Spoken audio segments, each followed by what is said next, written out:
প্রবাদ আছে, ঈশ্বর যাদের ভালোবাসেন তারা খুব কম বয়সে মারা যান। আমি ঈশ্বর মানি না, আপনিও মানতেন না। ওইটুকু তো ছেলে, আপনি একটা থাপ্পড় খেলে উঠে দাঁড়াবার জোর ছিল না গায়ে।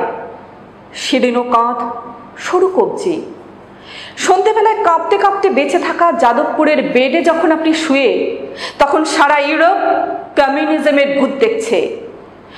আমেরিকা ভুরু কোঁচকে কাঠি দিয়ে ঘেঁটে দেখছে কার্ল মার্ক্সের লেখা। তখন আপনি একটা রোগা ছেলে কি সব ভয়ঙ্কর লেখা লিখছিলেন। ভয় করতো না? বেয়ানের দূরের কথা, পুলিশ আপনার কলার ধরে মরা বেড়ালের মতো ডাস্টবিনে ফেলে দিলে আপনি কি করতেন? হয়তো আপনার ফুসফুস, হয়তো আপনার শরীর।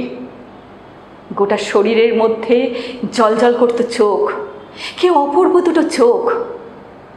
একটা চোখে শ্রাবণ, একটা চোখে কিউবার মতো রাগ।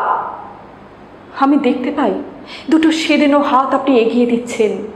একটা হাত প্রিয়তমার দিকে, একটা হাত চে গুয়েভারার পিঠে, যেন আপনি আর চে একটা সাইকেলে চেপে বেরিয়ে পড়েছেন। যেন সারা রাত ল্যাটিন আমেরিকায় সাইকেল চালিয়ে ভোরবেলায় পৌঁছবেন পাবলো নেরুদার বাড়ি। না, আপনি তখনও যাদবপুরের বেডে আপনি কাশছেন, রক্ত পড়ছে কাশির সঙ্গে। কত আগে আপনি সতর্ক করে দিয়েছিলেন জোদ্দার জমিদার সন্ডে মজুদ্দার। আপনি বেঁচে থাকলে কি হতো জানি না, সমস্ত মালিক আবার ফিরে আসছে মেদিনীপুরে, বীরভূমে, বাঁকুড়ায়। মেদিনীপুরে যতটুকু জমি আছে তার চেয়ে বেশি জমির মালিক হতে চায় কারা?